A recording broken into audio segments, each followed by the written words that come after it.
ሰላም ጤና ይስጥልን ክቡራትና ክቡራን የአዲስ ጨዋታ ቤተሰቦች የዛሬው የአዲስ ጨዋታ ፕሮግራማችን እንግዲህ ወደ ጀሞ ሚካኤል አቅንቷል። ምክንያቱም የአዲስ ጨዋታ እንግዳችን ዛሬ የሚገኙት እዚህ ነው።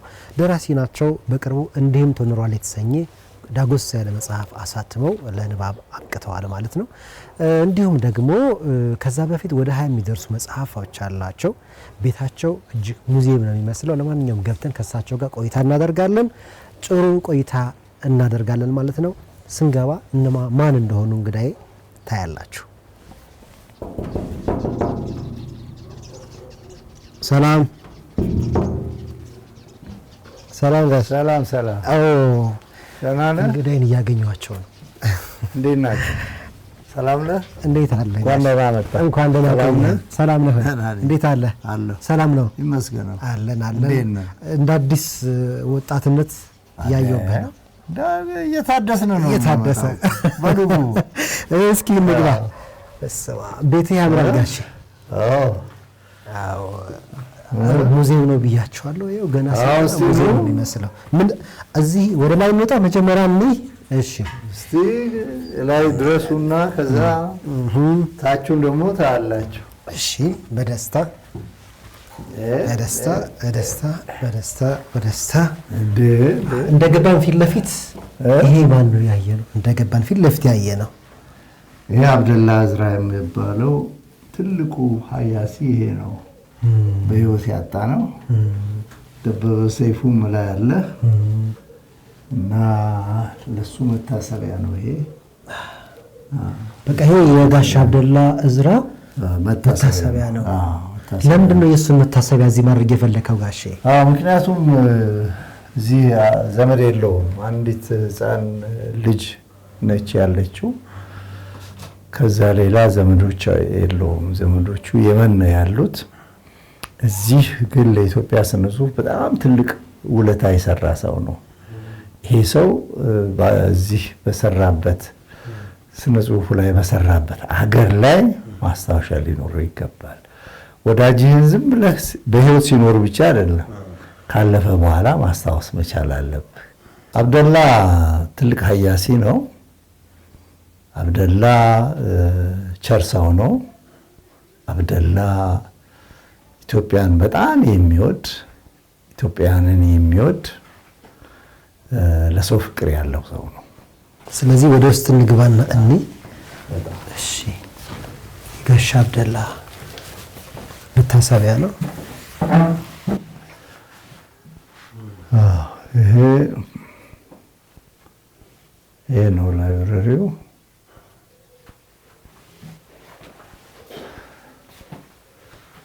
እዚህ መጽሐፎች አሉ። እዚህ ልቦለድ ቀመስ ነገሮች እነዚህ በሙሉ ያንተ ናቸው። ቅንጣት ትውስብ ቅድም ነው። ትውስብ ኩርፊያና ፈገግታ።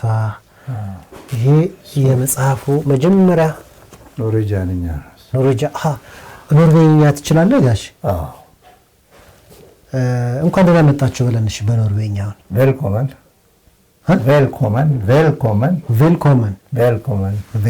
ሻረ ቬነር ቬልኮመን ውድ ጓደኞቼ እንኳን ደህና መጣችሁ ማለት ነው። እሺ ውድ ጋዜጠኞች ቬነር ዲር ጆርናሊስተር ቬልኮመን ጆርናሊስተር። እሺ ይሄኛውም ሌሎች መጽሐፎች ናቸው። እነዚህ ያልታተሙም ናቸው። የታተሙ ናቸው ማለት እዚህ ጋር ለህትመት ያልበቁ ናቸው። እነዚህ ጥናት ወረቀቶች እነዚህ ማለት ነው። እነዚህ ደግሞ መጽሔቶች ጽፍባቸው ነበር እዚህ። አዎ ጻፋል ጻፋል።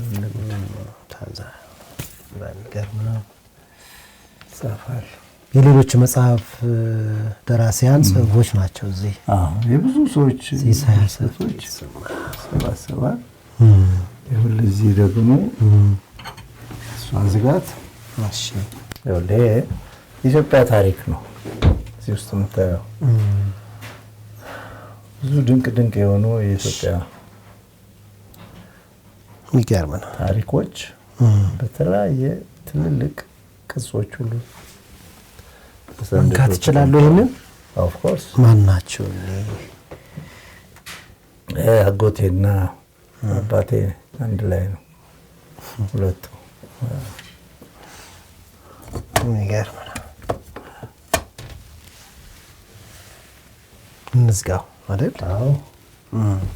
ስለዚህ ይሄ የጋሽ አብደላ እዝራ መታሰቢያ ነው። አንተ ደግሞ እዚህ ጋር ጽሁፍ የምትጽፈው እዚህ ኮምፒውተር ላይ ነው። እቺ ጽሁፍ ቤት ነች። ግለጣ እዚህ ጋር ነው የምትጽፈው። ይበራል፣ ይጻፋል። ይሄው ቤተሰቦች እንግዲህ እነዚህ ሁሉ መጽሐፍት አሁንም ይሄ የተሰጠን አዲስ መጽሐፍ አይደል ጋሼ? ይሄ መጽሐፍ እንዴም ተኖሯል። እንግዲህ በዚህ መልኩ ነው የሚሰራው ማለት ነው ጋሼ። በጣም ደስ ይላል። በድጋሚ እንኳን ደስ ያለህ። ስለዚህ ወደ ታችኛው ክፍል እንሂድ አሁን ጋሼ፣ ጨዋታችን እንድናደርግ።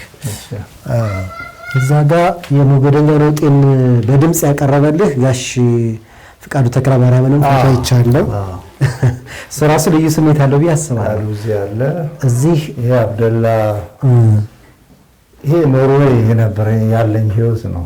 ይሄንን ከደራሲያን ማህበር ጋር ያለኝ ጸሐፊም ነበር ካለ የደራሲያን ማህበር ጸሐፊ ነበርክ? አዎ፣ እዚህ ሀገር እንደዚህ ነገሮች ተወዳለህ። ቁሳቁሶች ምናምን ቀልባ ይሄ አድዋ የዘመተ ጋሻ ነው። አድዋ ዘምቷል። እንደገና ዲራድ ይላል እዚህ ጋር ማጨውም ዘምቷል። እንዲቀላል እንዳይመስል ማን ነው? ከ100 ዓመት በላይ እድሜ ያለው ነው። አሁን ወደ ታች እዛ ቁጭ ብለን ደግሞ እናወራለን።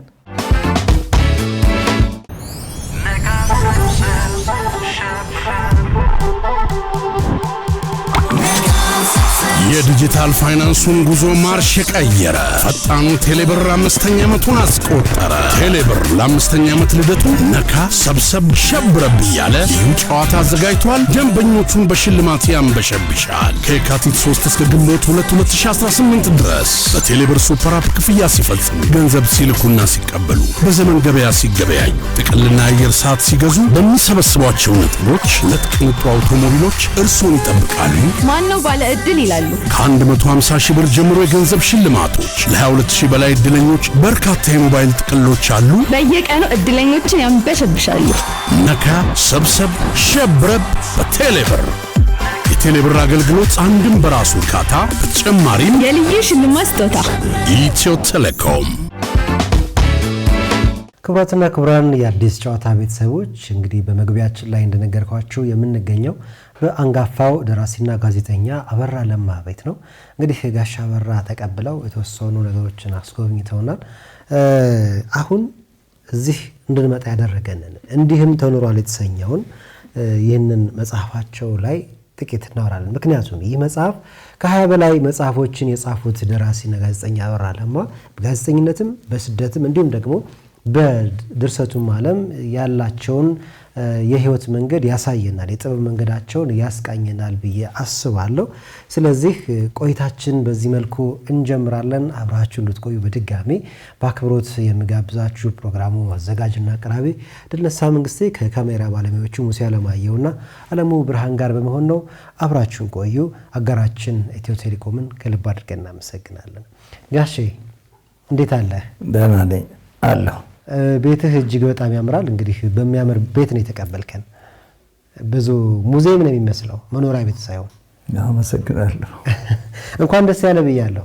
አሜን። እንኳን አብሮ ደስ አለን። እንዴት ነበር የምርቃት ስነ ስርዓት? ቆንጆ ነበረ። በጣም ብዙ ሰው ነው የመጣው። ትልቅ ዝግጅት ነው የነበረው። ከጠበቅነው በላይ ነው የሰው ቁጥር እና ትልልቅ ጨዋ ሰዎች መጥተዋል። በጣም ደስ ይላል። እንግዲህ ዛሬ ከጋዜጠኛም ከደራሲም ጋር ነው እያወራሁ ያለሁትና እጄ ላይ ያለው ዳጎስ ያለ መጽሐፍ ነው። እንደው ጋሼ ከ20 በላይ መጽሐፍትን አድርሰሃል። በነዛ መጽሐፍት ያልተናገርከው ያላደረስከው ነገር ስላለ ነው እንዲህም ተኖሯል ብለህ ደግሞ የመጣኸው ወይስ በዚህ መጽሐፍ ምን ልትሰጠን ፈልገህ ነው? አዎ ይሄ በቀላሉ የኔን የህይወቴን ገጽታ ነው የሚያሳየው። በዘመን ውስጥ ሁሉን ነገር ዝቀን ጽፈን ማቅረብ ባንችል እንኳን አብዛኛውን የህይወታችንን ክፍል እንደዚህ አዘጋጅተን ይዘን መቅረብ መቻል አለብን ሰዎች። ያን ካደረግን ለአንባቢዎቻችን የምናስተላልፈው ነገር አለ፣ የምንነግረው ነገር አለ። በተለይ ወጣቱ ትውልድ ብዙ ከእንደዚህ አይነት መጽሐፍቶች ሊማርባቸው የሚችላቸው ነገሮች አሉት። ምክንያቱም አልጋ ባልጋ አይደለም ህይወት፣ ብዙ አባጣ ጎርባጣ አለው። ያን ሁሉ ታልፎ ነው ሰው የሚኮነው እና እኔ በአገር ቤት ውስጥ ሆነ ውጭም ደግሞ በስደት ዓለም ላይ በነበርኩበት ዘመናቶች ውስጥ የወረድኩባቸው የህይወት ቁልቁለት የህይወት ከፍታዎች እዚህ ውስጥ ተካተዋል እና ለሚያነበው ሰው አመላካች የሆነ ነገር የሚሰጠው ነገር አለ። ብዙ ሰው ዘንድ በኢትዮጵያ የመጽሐፍት ተደራሲያን አንባቢያን ዘንድ በተለይ ደግሞ የሬዲዮ ትዝታ ባለባቸው ሰዎች ዘንድ ትልቅ ቦታ የሚሰጠው የሞገደኛው ነውጤ ጽሁፍህ ነው። አጭር ልቦለድ ስብስቦች ናቸው እንግዲህ አንዱ ሞገደኛው ነውጤ ነው እዛ ውስጥ ያለው አይደል ጋሼ? ኖቭሌቶች ናቸው። ከሱ የቀደመው ስራ የትኛው ነበር? እንደ የመጀመሪያ ስራ የትኛው ነበር? እሱ ኩሎች ጥላሸት የሚባል ድሮ ጎንደር በጃንሆይ ዘመን አስተማሪ ያለው የሁለተኛ ደረጃ ትምህርት ቤት መምህር ያለው አሳተመ የነበረው የግጥም ስብስብ መጽሐፌ ነው። በ67 ዓመተ ምህረት ላይ የታተመው የቆየ ነው። ከዛ በኋላ ህይወትና ሞት አለ፣ ሽበት የሚባል አለ፣ መቆያ አለ። እነዚህ የተለያዩ የስነ ጽሁፍ ስራዎች የታተሙ መጽሐፍቶች አሉ። ከዛ በኋላ ነው ሞገደኛው ነውጤን የመሰለ ስራ የወጣው እና የመጣው እና ያው ከህዝብ ጋር በፍቅር ይኖራል እስከዛሬ በጣም ይኖራል፣ አብሮ ይኖራል። እሱ ግን በልጦ ነው ከበፊቶቹ ከጻፍካቸው ወይስ እንዴት ነው ሞገደኛው ነውጤ ተለይቶ እንዲነሳ የሆነው? ይሄ አንባቢው ቴስት ነው፣ ቅምሻ ነው።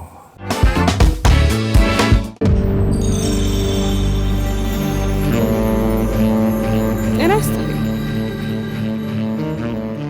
ቀኔን ደስ በሚል መንፈስ ጀምር የባንካችንን ደንበኞች ማስተናገድ የሚሰጠኝ ልዩ ደስታ እያሰብኩ ነው። ስራዬን እንድወደው ያደርጉኛል። ግሩም ሐሳባቸውን ሊያሳኩ የጀመሩትን መንገድ ከዘመን ባንክ ጋር ሊጓዙት ስለመረጡን እኛም ትልቅ ውጥናቸው ውስጥ ቦታ ስላለን ደስ እያለኝ አስተናግዳቸዋለሁ። ደንበኞቻችንን ባሉበት ቦታ ተገኝተን ስናገለግላቸው የበለጠ ክብር ይሰማናል። በወዳጅነታችን ስኬት፣ በስራችንም ውጤት ደስ እያለን እንውላለን። በስራዬ ተደስተው የሚሰጡኝ ምላሽና ስኬት ትልቁ ክፍያዬ ነው። በማንኛውም ቦታና ሁኔታ ባንካችን ቀልጣፋ ምላሽ አለው።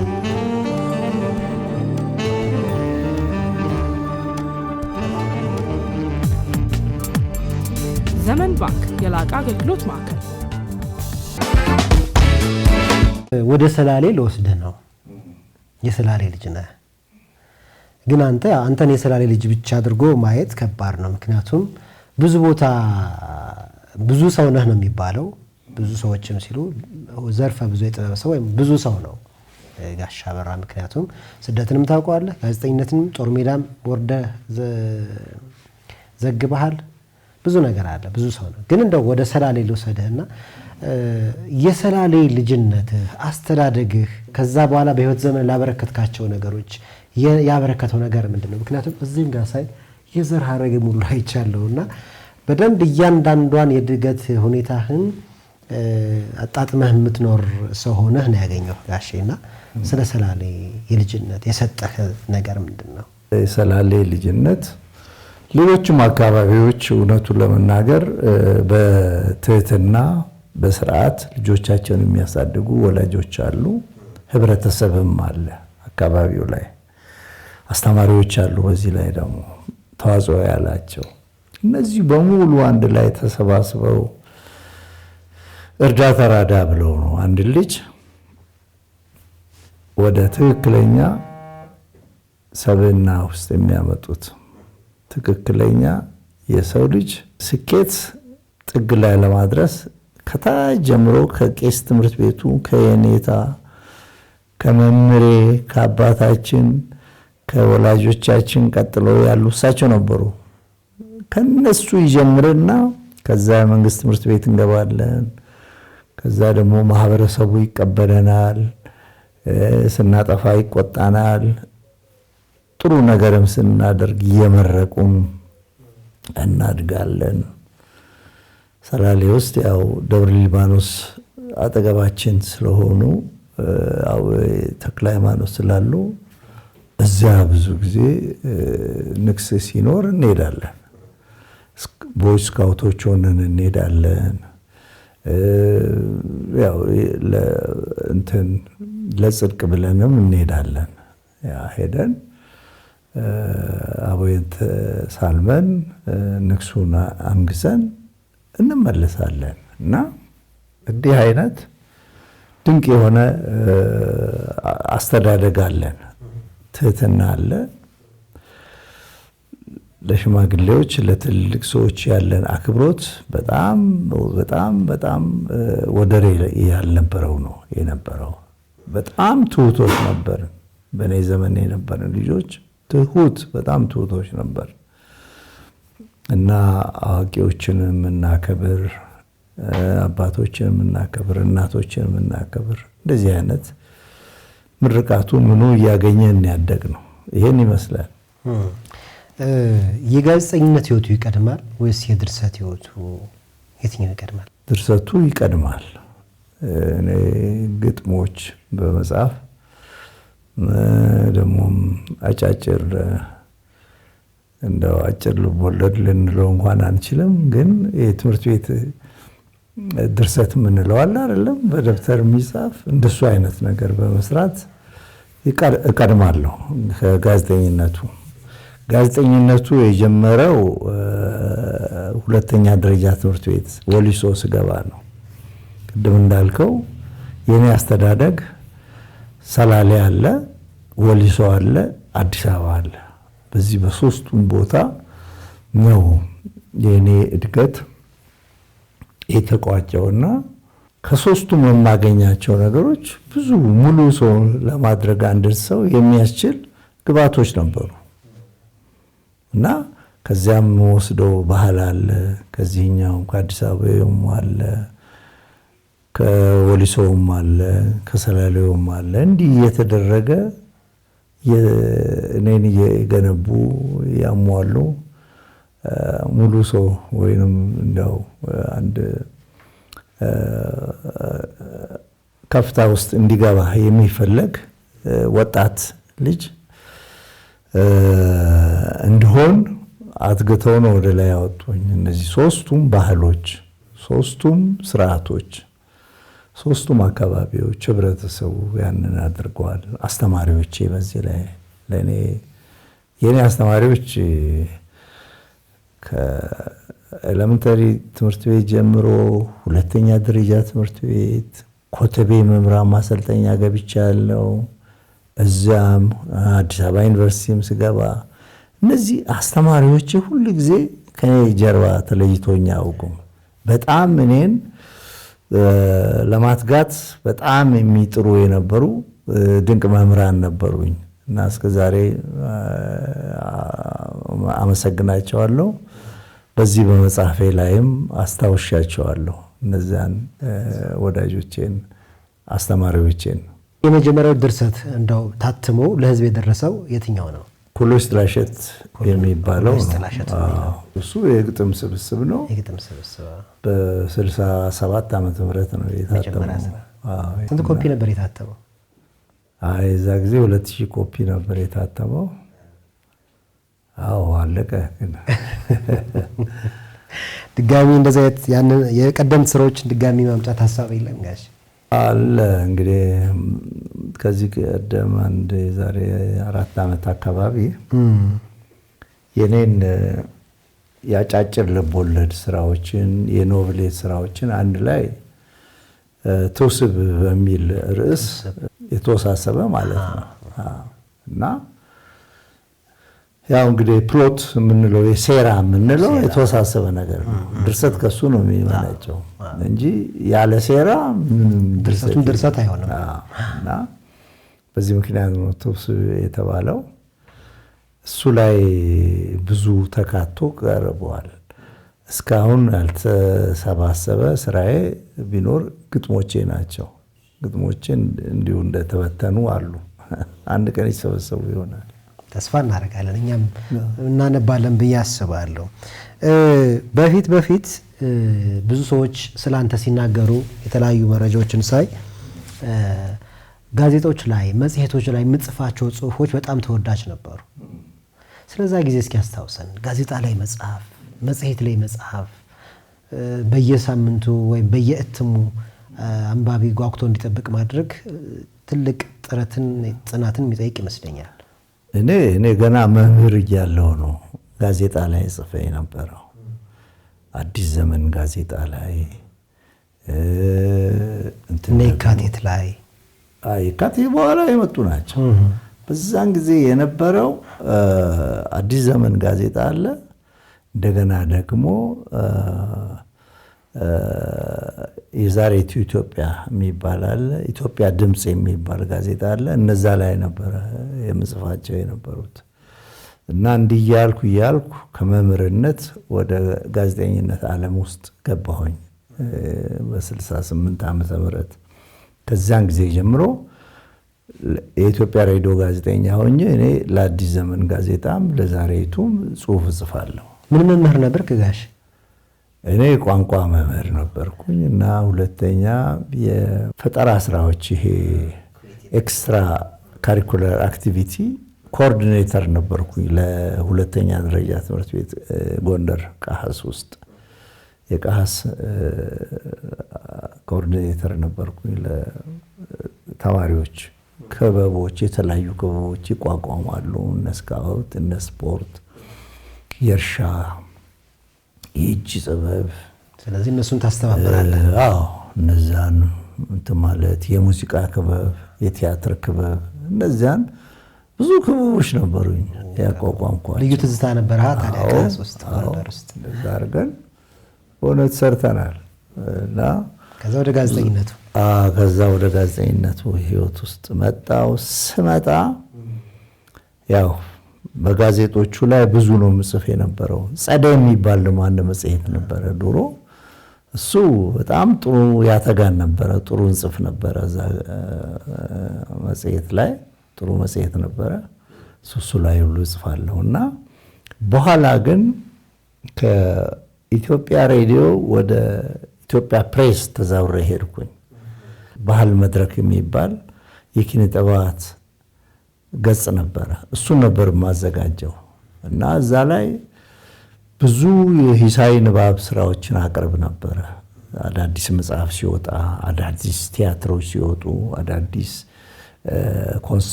ኮንሰርቶች በሚወጡበት ጊዜ እነዚያን ሬቪው አደርጋለሁ፣ ሰራለሁ። ወደኋላ ተመልሰው ቢያዩ ሰዎች ደስ ይለኛል። እዛን ጊዜ የምናነሳ የነበረው ከፍተኛ ነገር ነው። እነ ሎሬት ጸጋዬን፣ ገብረ መድኅንን ድርሰቶች ነው እኛ የምናሂሰው። ጋዜጣ ላይ አሂሰን የምናቀርበው የነ ተስፋዬ አበበን የነ ጌታቸው አብዲን ስራዎች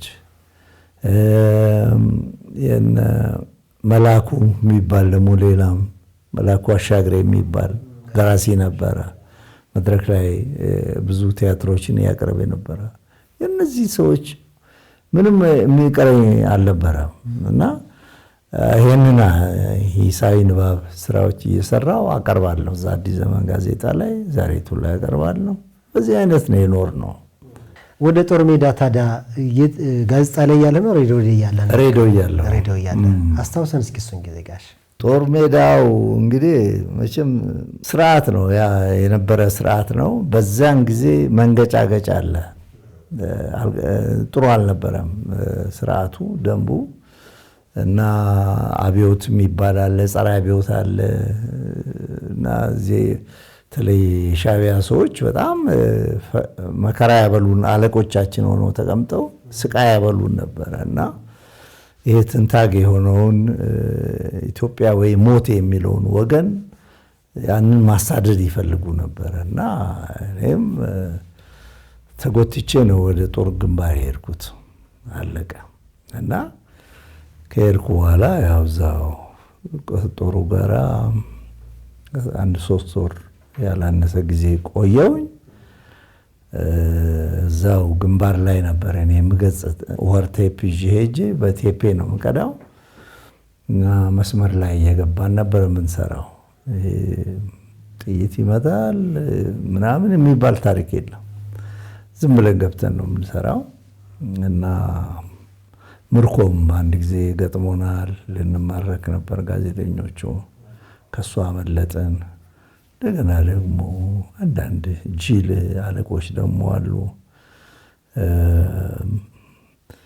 ይሄ ሰው እኮ ይሄን ሁሉ ነገር ዘግቦ ይዞ ሄዶ ያሳጣናል ብሎ ስጋት ያለባቸው አለቆች ነበሩ። የጦር አዛዦች እድሜ ኮሎኔል ረጋሳ ጅማ እሳቸው ናቸው ህይወቴን የታደጉት። ጥይት ባረቀ ብሎ ሊመቱ ተዘጋጅተዋልና ራስን ጠብቅ፣ ጸጉር ልውጥ ሰው አጠገብ እንዳይቆም ምናምን ብሎ 1 ወር ያህል በመከራ ያሳለፍኩት ጊዜ አለኝ። ማታ ማታ አይፋ ስር ታንክ ስር ምናምን እየተደበቁ እየተኛው እያደርኩ በዚህ አይነት እና ይገርማል። እነዚያ ሰዎች ግን በኋላ ወደ ከረን ሲሄዱ እዛው በአንድ ሞርታር ነው የተገደሉት እነዚያው ክፉ ሰዎች እና እንደዛ የሆነ አለ እና ለሀገር ሲባል የማይከፈል ነገር የለም። ዋና ኢትዮጵያ ወይም ሞት በቃ እዛ ላይ ነው የኢትዮጵያ ወጣት ኢትዮጵያ ህዝብ ጥርሱን ነክሶ በሀገሩ ጉዳይ ላይ የማይደራደር ሆኖ መቀመጥ ያለበት ያ ነው። እኛ እሷን ነው ያችን መተኪያ የሌላትን እናት ሀገር ነው ስንታደግ በአቅማችን ስንታገል ጦር ሜዳ ድረስ ሄደን በሶማሌ ጊዜ ሜጃለሁ እኔ እንደገና ደግሞ በሻዕቢያ ጋርና ከጀባ ጋር እና ጋዜጠኛ ሆነው ነው የሄዱት። አዎ እንፋለም ነው የኖር ነው በቃ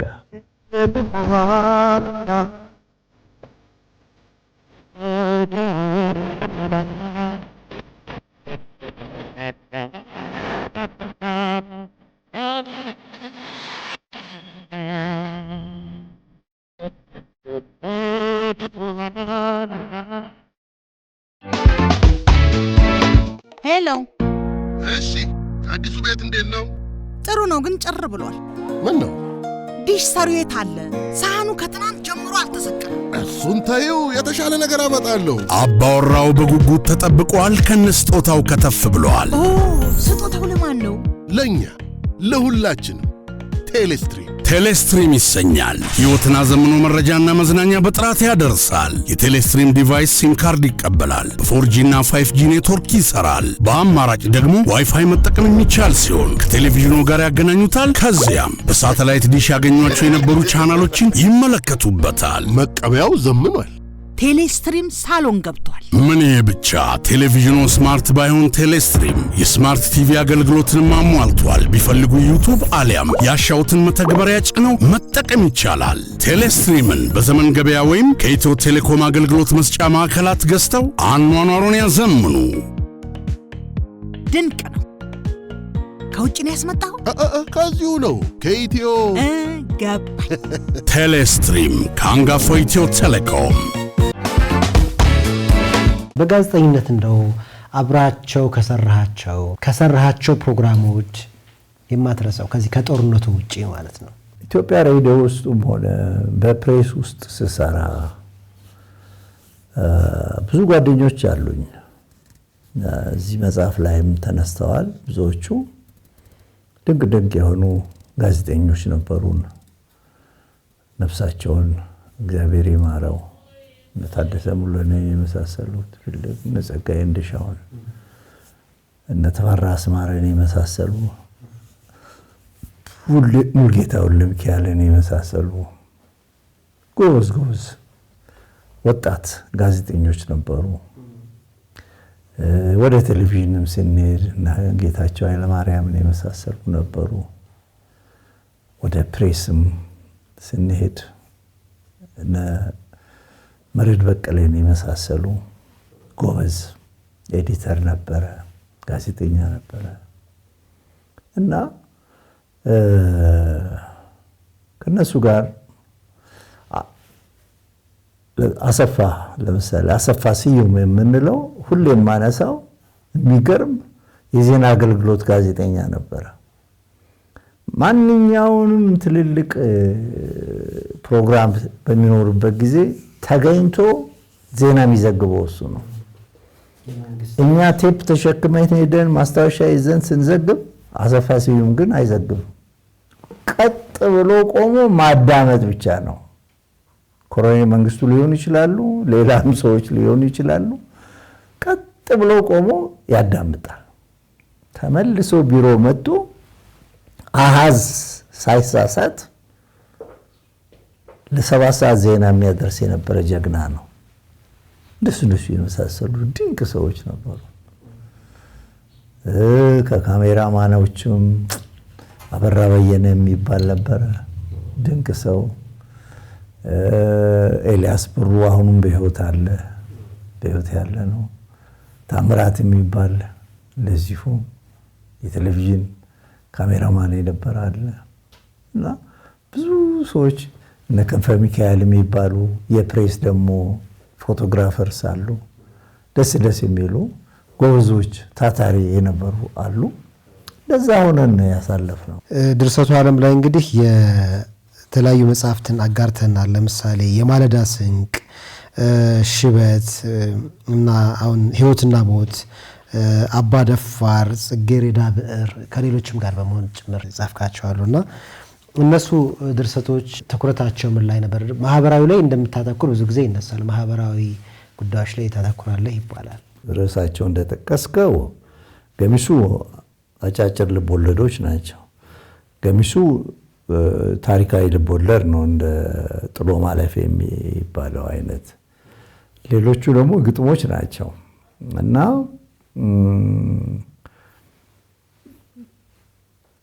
በዚህ በሶስቱ አይነት ልቦለድም እጽፋለሁ እኔ።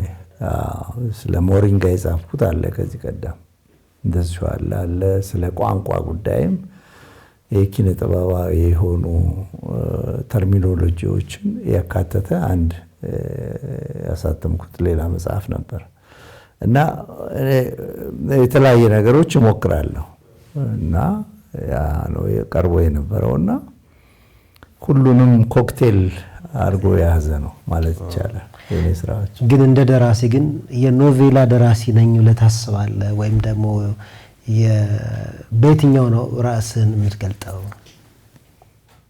እኔ በሁሉም መንገድ እሄዳለሁ። በግጥሞቹም እመጣለሁ፣ በሾርት ስቶሪም እሄዳለሁ፣ በኖቭሌት እሄዳለሁ፣ በታሪካዊ ልቦለዱም ያው ጥሎ ማለፍን እንደታየው በዛም እሄዳለሁ። በኢልቦለድ ስራዎችም ላይ እሄዳለሁ እና ይሄ ነው የኔ ብዬ የምለው የለኝም። ሁሉንም እንትን እላለሁ።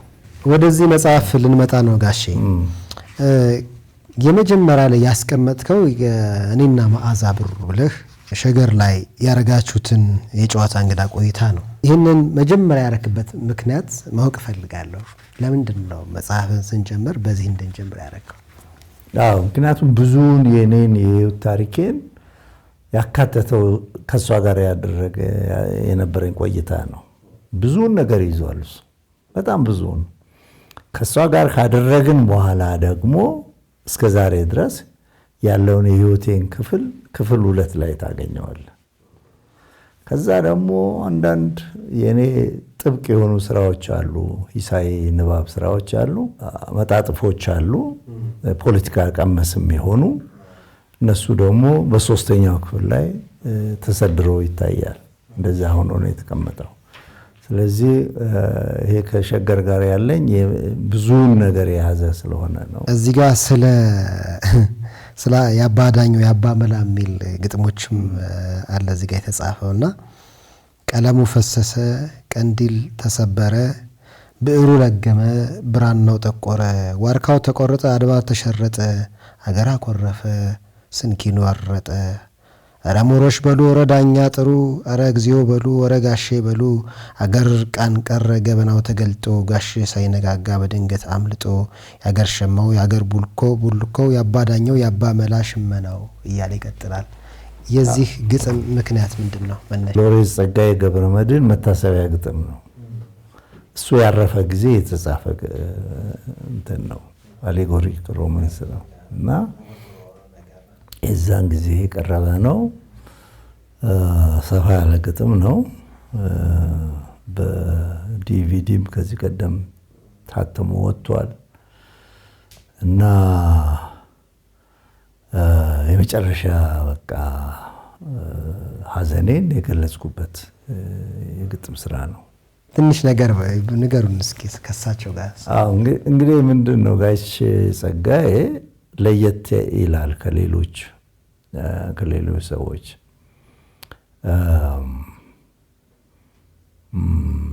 አንድ ርዕስ ብትጀምር ከሱ ጋር እጅግ በጣም በሰፊው ይሄድበታል። በጣም በሰፊው የቸኮልክ ከሆንክ ባትጀምር ይሻላል ከሱ ጋር ውይይት።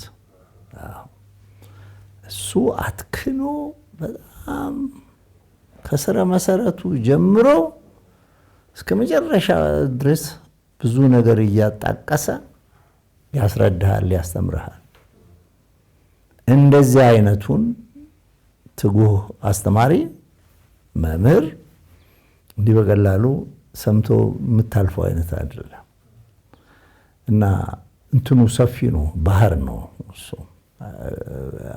ርዕዮቱ፣ አመለካከቱ በዛ ረገድ ብዙ ይሄዳል። አሁን ኖርዌይ ላይ እዚህ መጽሐፉ መጀመሪያ ላይ መዓዛ ያነሳችው ትልቅ ጥያቄ ኖርዌይ ስላሸለምኩት እሱን ስላሸለምኩት ትልቅ ሽልማት ስለሱ ነው ያነሳችውና የጠየቀችኝ እና እሱን በሚመለከት ከሱ ጋራ ብዙ ነበር የምንነጋገረው በየቀኑ። እሱ አሜሪካን ያለው እኔ ኖርዌይ ነው ያለሁት።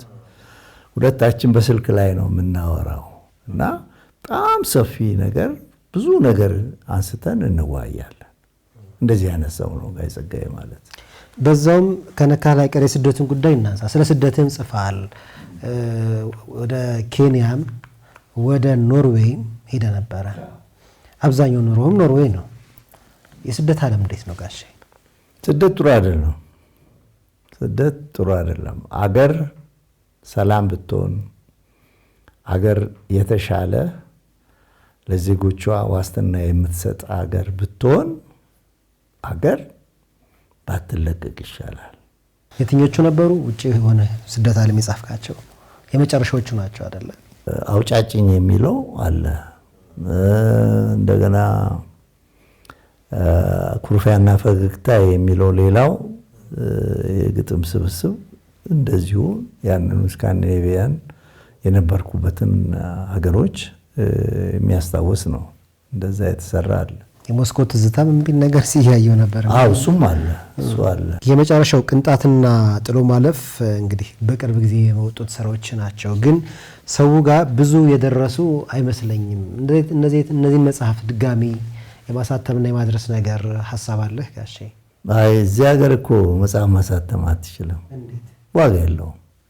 አንባቢ ስለሌለ ወይስ ምንድነው? አይደለም። አንደኛ ሰውም አቅም የለውም፣ የመግዛቱ ነገር እየተበላሸ ነው። አሁን ይሄ መጽሐፍ ወሰደው 1000 ብር ነው የሚሸጠው። የኔው ኮታ አይደለም፣ ይሄ ነጋዴዎች ኮታ ነው። አየው እኔ ሰው 1000 ብር አምጥቶ እንዴት ይገዛል ብዬ ነው ይሸማቀቃለሁ። እኛ እኮ በ2 ብር ከ50 ነው መጽሐፎቻችን ስንሸጥ የኖር ነው። እና በ1000 ብር ናግዛኝ ብዬ የምለው በጣም በጣም እግዚአብሔር ይስጠው። አሁን በቀደምለት ቢጃይ ናይከር ለታዳሚው ገዝቶ ሰጠ አይደለ? 100 ኮፒ ገዝቶ ሸለማቸው። በቃ ብዙ ሰው አቅም ያልነበረው ፈታ ብሎ ያ መጽሐፍ ወሰደ። የፈረምኩላቸው ሰጠኋቸው እና ከባድ ነው። እና እነዚህን መልሰህ መጽሐፎቹን ለማሳተም የት ቦታ የት ሄደህ ነው የምታከፋፍለው? አንተ እኮ ሰዶ ማሳደድ እኮ ነው። አንድ መጽሐፍን ወስደህ አንድ መጽሐፍ ቤት ስትሰጥ የዛሬ ዓመት እግርህ እስኪነቃ ድረስ ነው እዛ የምትመላለሰው። እና አንዳንዱ እንደውም ወስዶ ጸጥ ያሉ አሉ በቃ መጽሐፎች። እና ደስ አይልም። እዚህ ሀገር ጥሩ አይደለም። እንግዲህ ያንተ ህይወት በጣም ዘርፈ ብዙ ስለሆነ መቼም ገልጠን አንጨርሰውም። እና በጋዜጠኝነት ህይወትህ፣ በድርሰት ህይወትህ አተረፍኩት የምትለው እስካሁን እንዲህም ከኖርከው ህይወት እንዲህም ተኖሯል ካልከው ያተረፍከው ምንድን ነው ጋሽ? እኔ ደህና ነኝ። ስኬት ላይ ደርሻለሁ። ላሳተማቸው ያሰብኳቸው መጽሐፍቶችን እጄ ላይ ያሉትን እያሳተምኩ እዚህ ደርሻለሁ። እኔ አላማርርም። ተሳክቶልኛል። ብዙ ሄጄበታለሁ። ተመስገን ነው እላለሁ። የምንጊዜም ምርጥ ደራሲ የምትለው? እነ ሎሬት ጸጋዬ ገብረመድህን፣ እነ ክቡር አቶ ሐዲስ ዓለማየሁ፣ እነ ክቡር ከበደ ሚካኤል። አንድ ጥቀስ። ወል ጸጋዬ ገብረመድህን። የምንጊዜም ምርጥ ገጣሚ እኮ እሱ ነው ሎሬት ጸጋዬ። አሁን አዎ። የምንጊዜ ምርጥ መጽሐፍ ወል ፍቅር እስከ መቃብር አቶ ሐዲስ ዓለማየሁ ምን ጊዜም የሚጠቀሱ ናቸው። የምንጊዜም ምርጥ ሀያሲ አብደላ እዝራ ነው። ዛሬ በህይወት የለም። ያሳዝናል። እንደሱ አይነት ምርጥ ሀያሲ አተናል በህይወት። የምንጊዜ ምርጥ ጋዜጠኛ ዶክተር ንጉሴ ተፈራን በጣም ዋጋ እሰጠዋለሁ። እኔ ትኩረት እሰጥበታለሁ። እሱ ምርጥ ምርጥ ምርጥ ነው። ከጋዜጠኝነትና ከድርሰት ዓለም ውጪ በስተመጨረሻ ህይወትህን በዚህ አሳልፍ ብትባል እንታሳልፍበት ምን አይነት ሙያ ውስጥ ሊሆን ይችላል? እኔ አትክልት መትከል፣ ከብቶችም ደስ ይሉኛል። ከብቶችም በጣም በጣም ለእንስሳት ትልቅ ፍቅር አለኝ፣ ለእጽዋቶች ፍቅር አለኝ። በተረፈ ወደ የተለያዩ አገሮች እየሄዱ መጎብኘት፣ ተፈጥሮን ማድነቅ ይሄ በጣም ለእኔ ደስ የሚለኝ ግባቴ ነው። ሙዚቃ ትወዳለህ? በጣም። ታዲያ የአንተ የምንጊዜ ምርጥ ድምፃዊ ማን ነው? ጥላሁን ነው። ምን ጥያቄ አለ? ምንም ጥያቄ የለው። ከሱ እኩል የሚሆን ኢትዮጵያዊ ሀበሻ ዘፋኝ የለም። መጽሐፉም ውስጥ ሌና ብዙዬ የተሸመገለው ድንቅ ሰው። ፍቅር ታሪክ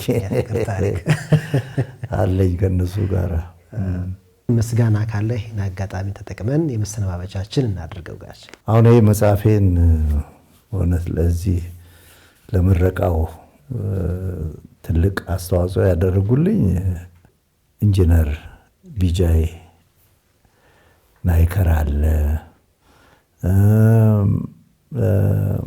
ፍሬ ዓለም ሽባባው አለች፣ ሌሎችም እንደዚሁ ወዳጆቼ ከጎኔ ሆነው ጥሩ ምረቃ እንዲካሄድ አድርገዋል። እኔ አመሰግናለሁ። ይህ መጽሐፍ በጥሩ ሁኔታ ተመርቆ ህዝብ እጅ እንዲደርስ አድርገዋልና አመሰግናቸዋለሁ። ክቡራን የአዲስ ጨዋታ ቤተሰቦች ከደራሲና ጋዜጠኛ ከአንጋፋው ጋሽ አበራ ለማ ቤት ተገኝተን እንግዲህ እኔ መሰለ ቆይታ አደረግን። የጋሽ አበራ ለማ ህይወት ብዙ ነው፣ ማንነት ገጸ ብዙ ስብዕና ያለው ነውና እንግዲህ በተቻለ መጠን እንደው አንዳንድ ጉዳዮችን ለማንሳት ነው የሞከርነው። በተረፈ ደግሞ ይህንን መጽሐፍ እንዲህም ተኑሯል የተሰኘውን መጽሐፍ ደግሞ አይታችሁ አንብባችሁ ምናልባት ወደ ዓለም ተመልሳችሁ ሌሎች መጽሐፎችን የምታገኙም ከሆነ እንደ አዲስ እንግዲህ በስነ ጽሁፍ ውስጥ የሰጠንን ምክሮችና የቀረጸልን ሐሳቦች እንድንረዳ ግብዣዬን አቀርባለሁ። አሁን ቆይታችን እዚህ ጋር እናጠናቀቃለን። አብራችሁን ስለነበራችሁ ጋር አድርገን እናመሰግናለን። ድልነሳ መንግስቴ ነበርኩ ከካሜራ ባለሙያዎቹ ሙሴ አለማየሁና አለሙ ብርሃን ጋር ይህን ዝግጅት ወደ እናንተ አደረስን። ኢትዮ ቴሌኮም አጋራችን ነበር። ከልብ አድርገን እናመሰግናለን። ሰላም ለኢትዮጵያ።